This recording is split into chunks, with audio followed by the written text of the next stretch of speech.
Alrighty, any day now. There we go.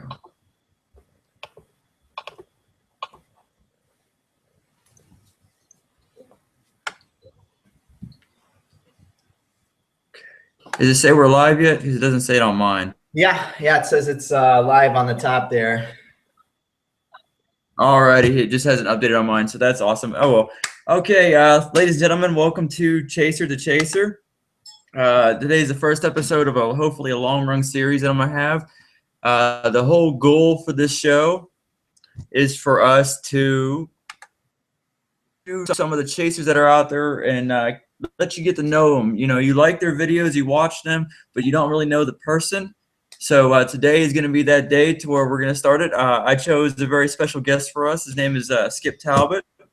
Hey, everybody. And Skip is one of those people that kind of got me back into storm chasing when I stumbled upon his Storm Chasing Chronicles on YouTube. I went through a really dark place for a little while and kind of got bored with all this weather stuff, with everything that I've seen, and watching the stuff when I came back from Korea about his El Reno video, more particularly that video, kind of got me back into doing the thing that I love to do most, which is storm chasing and photography. So without further ado, let's get this show on the road. So Skip, when did you first start going storm chasing? About how old and when? You have to excuse me too. I got my daughter here, so she might make some racket. I started when I was in college. In 2003, I was 20 years old at the time. So, and wasn't a meteorology major or anything. I was studying engineering and didn't know anything about chasing.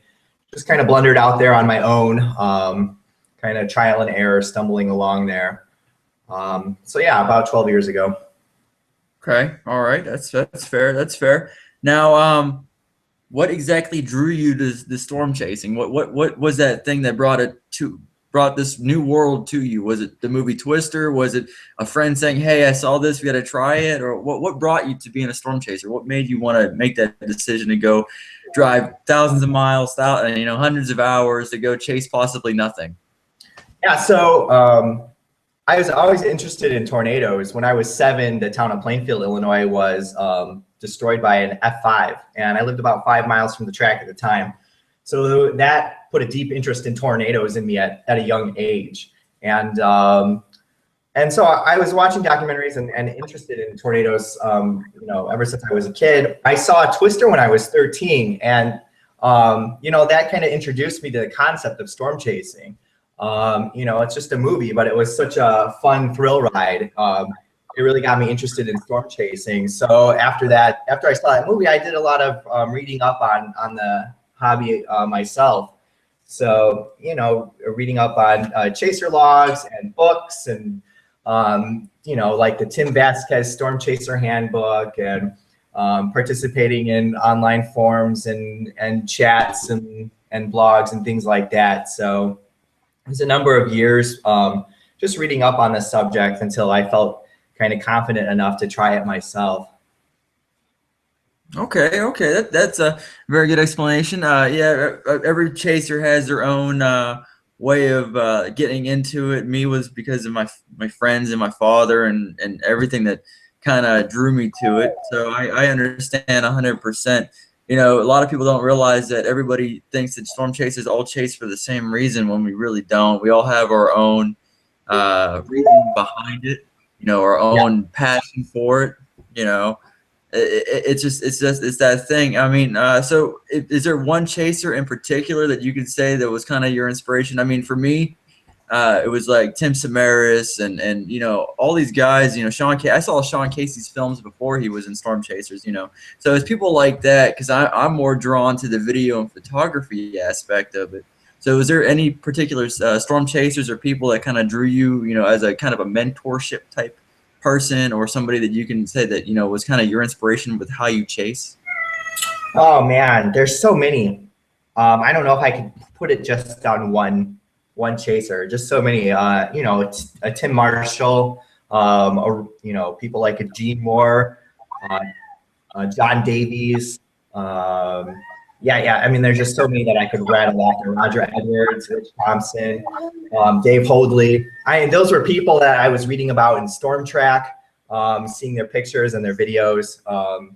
There's just so many veteran chasers that I could rattle off. Chuck Doswell, Al Mohler, all those people. I don't know if I have one in particular that I really would credit. I mean, there's just so many have contributed to the hobby. Okay. Now, when it comes to being a chaser, Skip, we noticed this in Storm Track. You're probably one of the most well-respected chasers out there now.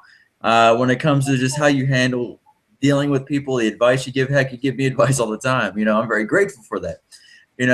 Does it amaze you that your ability to do what you do and have fun has left an impact on so many people that all have the same connotation that says, man, the one chaser that I respect the most is Mr. Skip Talbot. Is that impress you how you have formulated that without even trying? I don't know.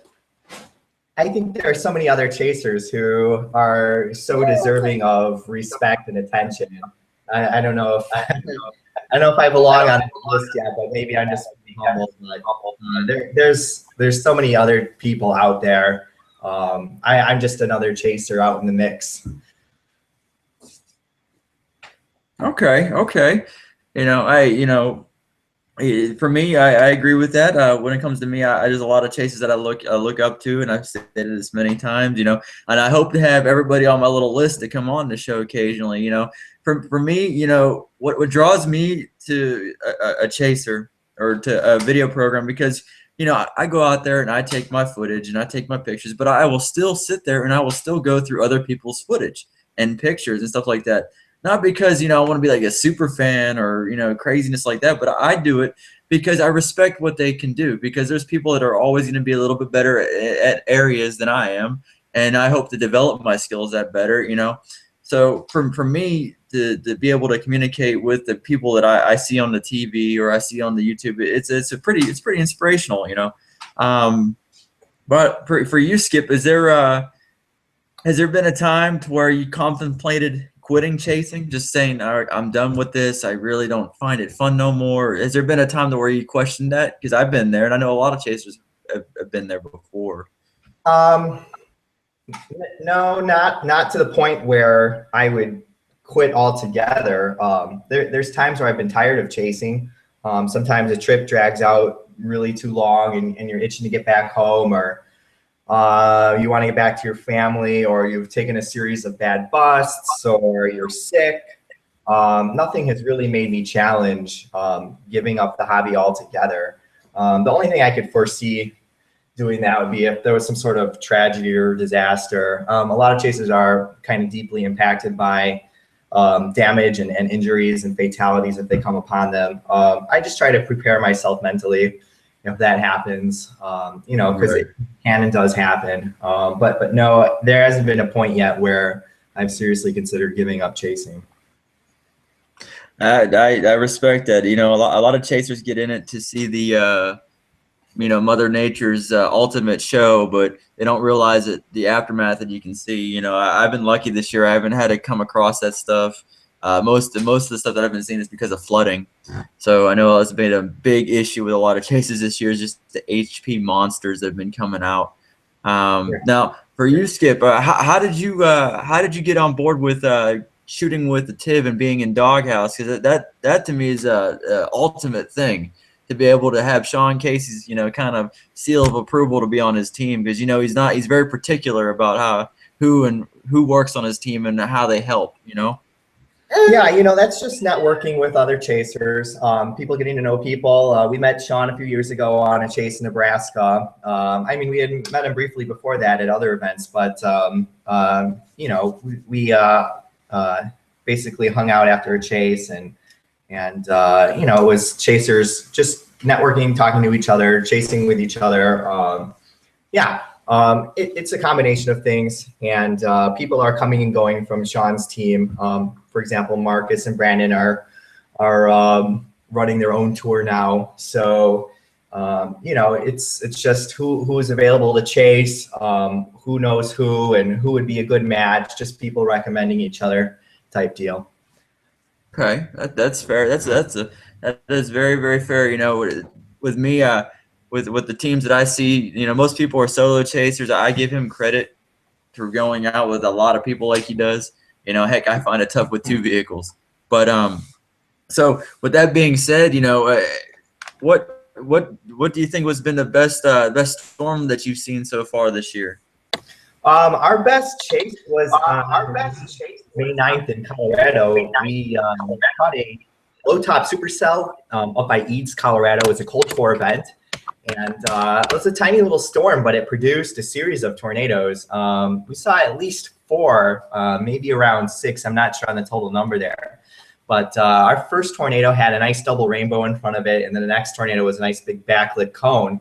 And then we saw a couple more, a little anticyclonic trunk rope with some nice colors. Yeah, just one of the most photogenic strings of tornadoes I've seen. And they're actually my first Colorado tornadoes. So that was our best. Okay.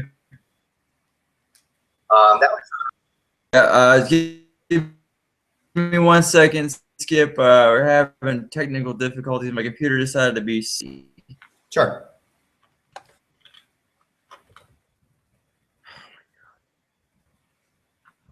Sure. Yeah, I don't know what to do. Really stupid right now.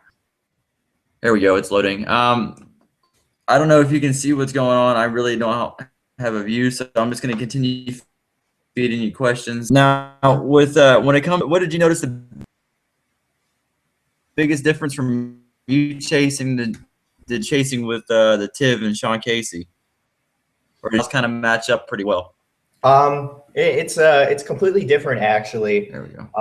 The goal of the project is to shoot an IMAX film, and they also have some stick pods that they're trying to put in tornadoes and actually document putting those pods in. So the chasing style is a little bit more go, go, go, a little bit more statistical. They're constantly positioning. It's not like we're sitting around enjoying the view all the time. So yeah, it's quite a bit different in that regard. And in that regard, it's also a lot more work than it is just kind of play. For example, most of the time when I'm out there, I'm just picking a photogenic spot and then watching this form. We're constantly moving and positioning, and it's quite a bit difficult. And there's also that stress of trying to get that shot, trying to get in the best position. A lot of the kind of laid back enjoyment is gone. It's more work now than it is just kind of an enjoyable chase.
I apologize, fans. We will be returning to broadcasting here in a second. The computer decided to crash, so I will be bringing back Skip here shortly. Thank you for your patience.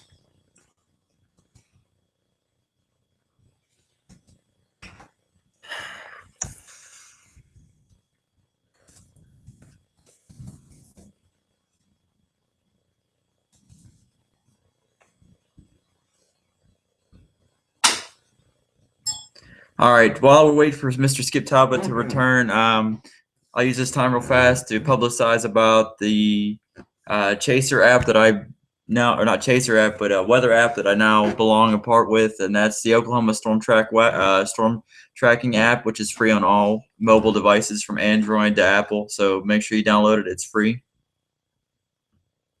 So I hope you enjoy it.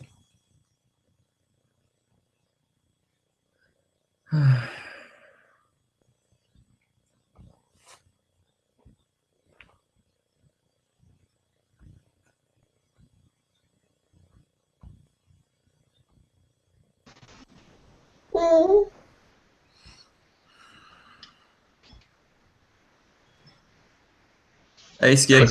Looks like some connection trouble, huh? Yeah, no, my computer's been acting funky. It timed out when it really didn't, and it just disconnected the entire webcast, which I have no idea why. So I'm resolving that issue now. So back to what we were talking about. I appreciate your patience with this. I really do. Thank you. But for right now, so we'll go back into the thick of things. Now, you stated that with being with the TIB is more of a job now. Is this something that you would do more often, or do you prefer doing your own thing, kind of living it your own way? Or is this just one of those one-time deals for you? Yeah, I mean, it is a one-time deal. You know, it's just for this one project, and it's a great experience. It's been a blast. It's been a real fun time, a real adventure. But yeah, it's different than regular chasing, and not something that I would do all the time. But it's been a privilege and a lot of fun to be able to participate in it. Okay, all right. That's very much respect. Much respect on that one. Your little one's getting ready to storm chase here shortly, huh? Yeah. Baby monitor cam. Now, when it comes to you know your way of chasing and everything, do you feel that the community as a whole, the chasing community, is becoming a little more infiltrated per se with you know young chasers that don't really respect what you know you or I or Shane or any rounds kind of set the standard, still getting quality video? Do you find it the influx of extreme weather chasing is hurting the community? Storm chasing is an open-ended hobby. People come and go, and they do their own thing. There's no centralized body or authority or correct way to storm chase. I think we're just finding that there are simply more storm chasers. So on kind of the bell curve of people in the hobby, you're going to have more people on either end of the extremes there, just because there's more in the hobby. So yeah, I mean, there's more noobs out there doing crazy things and reckless things, but at the same time, there's a lot of average Joe chasers that are studying meteorology or being responsible. I just think we're seeing more people in the hobby in general, and not that people are giving chasing a bad name. It's just that people kind of chase how they want, and that Right. is what it is, kind of type deal. Okay, that is very. I agree with that. I really do, because I noticed that when I was chasing Snyder, there was a lot of noob chasers out, and me and my crew were set up in our position. We had everything deployed, our cameras out, the whole nine, and here I am in a highly reflective shirt, almost getting taken out by a Ford Mustang, trying to evacuate from the inflow, I guess, and not paying attention to anybody. Almost took out me and my crew. That's my biggest issue with this is the chasing community, is just the unsafe drivers. If you want to get those shots, get them, go for it. That's your thing. I don't care, but just be safe on the road with other people there. Yeah, and there's always been those people out there. We're just seeing more of them now because there's more chasers. And we can try and help that by reaching out and educating people and trying to promote safer storm chasing practices and being responsible. But ultimately, we're still going to see the same groups of people out there doing that. Something that we have to be aware of and conscious of when we're out in the field. Okay. Now, for you, what was your scariest moment ever being a storm chaser? Was there one time to where you were like, this isn't good, I'm in the wrong position? what was that one time that every chaser's got at least one or two stories of that one time that we got a little too close? What about for you? What was that one time for you? Yeah, I've had a couple of oh shit moments. My third tornado, March 12, 06, we were chasing at night and we lost visibility on the tornado. The weather radio said it was a mile to our south, which we weren't expecting. And so that we were kind of crossing the path, and if that was correct. We stopped to get our bearings and the wind started to shift. That was kind of a white knuckle moment for us. We were fine though. The tornado had actually moved off a ways ago. The broadcast was kind of old. I'm trying to think of what else. My first chase was kind of hairy. We core punched a left split at night. The sirens are going off. We had no idea what we were doing. That was kind of a scary moment. Most recently, on May 26th this year in the doghouse, we were actually impacted by a small tornado. And I'm kind of ashamed of that, you know, because that's kind of an F up on my part. But we were following real close behind the TIV, and we were underneath a wall cloud, which I kind of mistakenly took as kind of a outflowy portion of RFD gust front. Right. And we saw what looked like a gustnado in the field to our left. I started watching. It was moving the wrong direction too quickly to be a gustnado, though. And then all of a sudden, we were impacted by 75-mile-an-hour winds. And I was kind of confused as to why we were getting these really intense winds at our position. The doghouse was rocking. We had small plant debris flying through the air. And I'm looking around at the structure thinking, well, I don't really see anything that would warrant these winds. And then finally, I looked basically straight up like this, and there was just a gigantic bowl hanging over us and just turning away. So we had a kind of a weak EF0 tornado go over us. It wasn't super scary because, you know, we were just, I guess we didn't know at the time that we were going to be impacted by that spin up like that. But it was a little, and that moment there where you see that bowl hanging right over your head like that, I felt very meek and overwhelmed in that moment. But yeah, I try to avoid those situations, but I mean, they do happen every now and then. I'm not the safest chaser. I do screw up now and then. So I don't think it's about being a safe chaser. You're just human. Everybody makes mistakes, you know, or misjudges something. That happened to me again in the Snyder tornado. We were way too close to a developing tornado right on the inflow, and here comes a piece of tree branch cracks. You know, and I didn't even know there was any branches around the area. It happens, you know. It's one of those things where you could tell a seasoned chaser by willing to admit their mistakes and not understanding that, yeah, we're lucky, you know, it's good footage, but it was nothing in the world. Whereas a noob would be like, oh man, that was wicked, we gotta do it again. But I definitely can get that and understand that 100%. We're going to play a game right now for the ending part of this segment here. It's going to be word association. What I want you to do is I'm going to state either an event or something of that nature that relates to storm chasing, and one word describe that right comes to your mind. So we're going to start out with into the storm. Cheesy. All right. Okay. Pilgrim, Nebraska.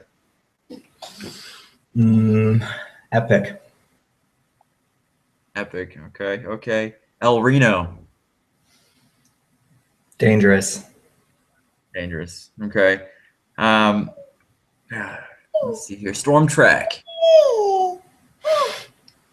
I don't know. Form. All right. That's fair. Well, Skip, again, I appreciate you for coming online with me here and dealing with the technical issues of our very first episode of Chaser to Chaser. I can't thank you enough. I really can't. I hope to see you come back on here at a later point to catch up with you. And I hope to see you again definitely on the Ghost Train again. So if you don't know about it, but Skip is a regular guest on the Ghost Train. It's another forum, video or television YouTube show with other chasers discussing multiple events, whatnot, hosted by Marcus Diaz. So make sure you check it out. Make sure you check out Skip at Skip Talbot Storm Chasing Chronicles on Facebook and YouTube, and you can follow him on Twitter at Skip Talbot. Skip, do you have anything for our viewers before I sign off? No. just if you are interested, check out stormassist.org. We're a volunteer group of storm chasers that's trying to get back to tornado victims. So if you buy a shirt or a DVD, 100% of those profits go back to tornado victims. And we're a 501c3 nonprofit, 100% volunteer. So that's our little way of giving back to the community as storm chasers. So that's just my little plug. But thanks for having me on. It was fun. I appreciate it. Thank you, Skip. And remember that you definitely check out Storm Assist. I just recently gave Skip access to all my video and footage. It's going to be 100% for them. So anything that they want from it, they can have. It's always a great charity to help out those affected. Thank you again, Skip. And you all have a wonderful day. This has been Chaser to Chaser. Mike Tobin, Project F5 Tornado Hunt Team signing out.